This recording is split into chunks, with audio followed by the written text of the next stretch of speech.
En fait, le Barça, c'est toujours le même scénario. C'est quand je vois ce genre de match-là que je me dis, ça doit tellement être chiant de jouer face à eux. Tu es là, tu donnes tout, tu te bats. Le Slavia Prague aujourd'hui en première mi-temps, fallait voir comment ils ont commencé le match. Ils reculaient pas devant le FC Barcelone en termes d'intensité, ils y allaient. Tout le milieu du terrain du Barça était verrouillé vers les 20 premières minutes. Pour vous dire, le Barça n'arrivait même pas à trouver leur attaquant. Rooney Bardi a été fantomatique. Rafinha pareil, surtout en première mi-temps. Robert Lewandowski, lui, j'en parle même pas, même si aujourd'hui il a claqué un doublé, mais son match en soi a été nul. Et quand je dis doublé, je parle du but qu'il a marqué pour le Barça en deuxième mi-temps et le premier but qu'il a marqué pour le Slavia Prague. Oui, pendant que Fermin Lopez était là à faire du sale, parce qu'aujourd'hui, malgré l'absence de Lamine Yamal, Fermin Lopez, c'est lui qui a pris ses responsabilités. Comme d'habitude, j'ai envie de dire, c'est pas pour rien que c'est le deuxième joueur le plus décisif du Barça cette saison. Il est déjà à 10 buts et 10 passes décisives en 24 matchs. Est-ce que vous vous rendez compte? Aujourd'hui, le gars, il te claque 2 bangers normales. Le premier sur une passe décisive de De Jong et le deuxième, c'est Pedri qui lui fait la passe devant la surface. Et connaissant Fermin Lopez, on sait que lui, devant la surface, ça rigole pas. Bien évidemment qu'il a tué le gardien. Malheureusement pour le Barça en deuxième mi-temps, Pedri sort sur blessure. Et là, on a l'entrée de Dani Olmo, le joueur bipolaire par excellence. Aujourd'hui, il a décidé d'être bon. Il est rentré même pas 5 minutes. Il a mis dedans. Magnifique but en plus de ça. Devant la surface, il a enroulé et c'est rentré. Malheureusement pour le Slavia Prague, ils ont fait l'erreur qu'il faut pas faire face au Barça. Quand tu commences un match face à eux en mettant de l'intensité, faut faire ça jusqu'à la fin. Dès que tu mets un petit temps de pause, t'es cuit. C'est comme ça, ils sont fait avoir. Ils ont délaissé un peu le milieu du Barça et faut pas. C'est là, Pedri et De Jong les ont tués. Une passe décisive chacun pour Fermin Lopez.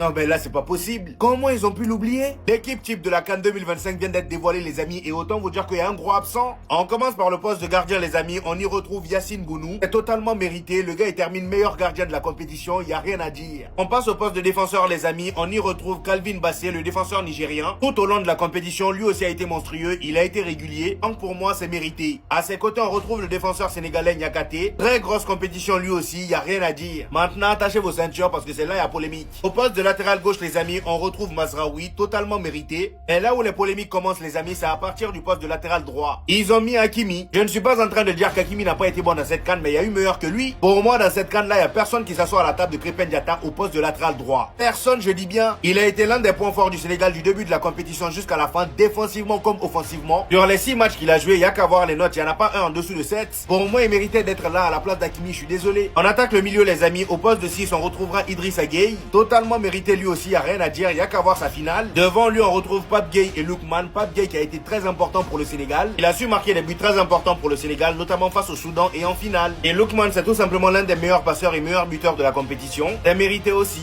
On termine avec le trio d'attaque, les amis. Au poste de 9, on a Osimhen, deuxième meilleur buteur de la compétition avec 4 buts. À sa droite, on a Brahim Diaz. Brahim Diaz qui a mal terminé la compétition malheureusement avec ce penalty. Le gars a terminé meilleur buteur de la compétition et je pense même que si le Maroc remportait cette CAN là, eh ben il aurait été aussi le meilleur joueur de la compétition. Donc c'est totalement mérité. Au poste d'ailier gauche, les amis, on a Sadio Mané, meilleur joueur de la compétition. Alors pour le reste, on a besoin de rentrer dans les détails? Non. Alors ça, c'est incroyable. Arbeloa a pris la parole hier concernant le pénalty raté de Brahim Diaz à la CAN. Et autant vous dire que je m'attendais à tout sauf ça. Avant ça, les amis, parlons de Kylian Mbappé qui a totalement choqué tout le monde hier. Cette action de lui hier, jusqu'à là, j'en reviens pas. Le gars, il perd le ballon et regardez-moi le repli défensif. Il a couru d'une cage à une autre. Regardez-moi ça. C'est ce Kylian Mbappé là qu'on demande depuis son arrivée à Madrid. Et ce qui m'a plu par-dessus tout, c'est l'esprit d'équipe qui régnait sur le terrain. On sentait une certaine solidarité autour de Vinicius. Tout le monde était là pour lui. Arbeloa qui dit par exemple, Vinicius qui me prend dans ses bras. Je pense qu'il ne m'a pas seulement pris dans ses bras, il a aussi pris dans ses bras les supporters du Real Madrid. Et c'est pas tout. Kylian Mbappé, en plus d'encourager Vinicius sur le terrain hier, et bah à la fin du match, il est venu encourager personnellement Vinicius et même en story. Il a tout simplement écrit en story, MVP, tous les Madridistas sont avec toi. Arbeloa, depuis son arrivée, ne cesse de le mettre en confiance. Il a carrément mis au même pied d'égalité que Kylian Mbappé. Il ne le sort pas en plein bon match comme Xabi Alonso le faisait. Résultat, Vinicius l'a récompensé. Comme l'a dit Gareth Bale, au Real Madrid, il ne s'agit pas de coacher mais de manager.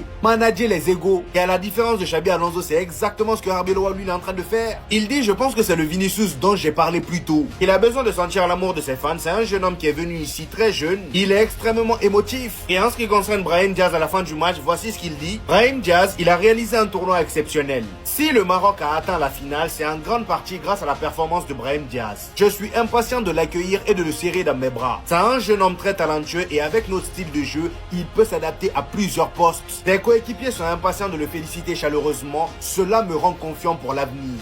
Donc voilà, clairement là, Arbeloa compte sur lui. Et j'ai même envie de dire, après avoir vu cette version de Brahim Diaz à la CAN, il faut qu'il joue absolument. Voilà les amis, c'était tout pour aujourd'hui. J'espère que vous avez kiffé la vidéo. Donnez-moi vos avis en commentaire aussi sur les informations. N'oubliez pas le petit pouce bleu qui fait toujours plaisir. Ici, pour ceux qui ne savent pas, on fait des vidéos débrief des matchs du FC Barcelone et du Real Madrid. Et quand il n'y a pas de match, on fait des vidéos actualités. Voilà, donc abonnez-vous pour ne rien rater. Et on se dit au prochain épisode les gars. Peace!